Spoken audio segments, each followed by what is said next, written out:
अपनी कॉलेजिया से निकलल कवन दुल्हा। अपनी कॉलेजिया से निकलल कवन दुल्हा। सासु धरिए लेलन बाह माई है। सासु धरिए लेलन बाह माई है। रह बाबू आजू के रात माई है। कैसे मेरा हूँ सासू आजू के रतिया जी।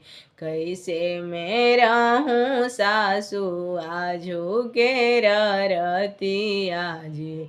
मम्मी जो हत हुई है बाट माई है। मम्मी जो हत हुई है बाट माई है। बटिया जो हत हुई है छतिया फटत हुई है। बटिया जो हत हुई है छतिया फटत हुई है। ढारत हुई है नानी रमाई है। ढारत हुई है नानी रमाई है। अपनी कॉलेजिया से निकलल दुलारू दुल्हा। अपनी कॉलेजिया से निकलल दुलारू